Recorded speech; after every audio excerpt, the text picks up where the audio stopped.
Okay, just getting ready to take this K-member out so I can replace it. In order to do that, I gotta take the shock out.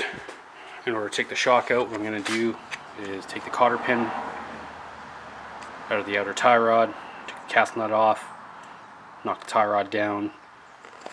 I've got the jack under the control arm, putting a little bit of pressure on the control arm, so that when I undo the shock nut on top, the spring doesn't, just throw the control arm down.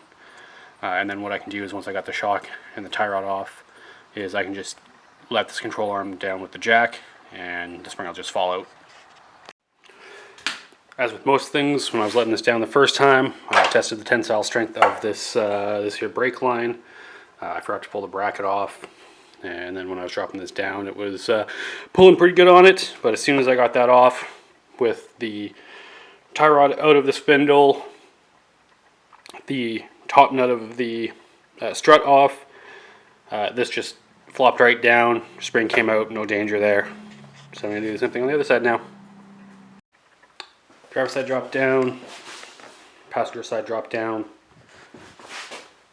and I'm just going to pull the rack off now. I'm not sure if I'm going to keep this rack or not. Dropping this K-member is going to be 4 bolts on either side. There's 2 in the spring perch, 1 on either side. Can't really see, this one's pretty dark. And then these 2 back here. Looking at the K-member, you can see these holes are slotted, so this K-member can slide back and forth a bit. If I were putting this particular one back in, what I would do is drill a couple of holes in here, so that when I'm putting this back up, I just take a punch, put it in the hole, and it'll be pretty much lined up and square. Otherwise, I'm going to have to re-square this K-member. I mean, I'm going to have to do that for my new one anyways. I don't know how well this is going to come through on the camera, but I'm looking at something I really don't want to be looking at. I think this whole frame is rotten. I'm already replacing the front frame rails because they're rotten, but I think these back frame rails above the K-member are rotten, and they're going to have to get some metal work too. Okay, I think how I'm going to handle getting the K-member out by myself is I'm going to take out the 2 back bolts.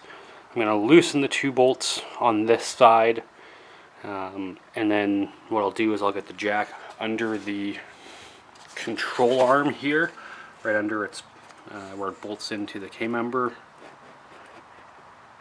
And then what I'll do is, with the jack supporting this, pull the 2 bolts out of here, pull the 2 bolts in the back, and use the jack to drop down this side. Hopefully the other side's loosened off enough that this will hit the ground. Then I can move the jack to the other side and essentially do the same thing on that side.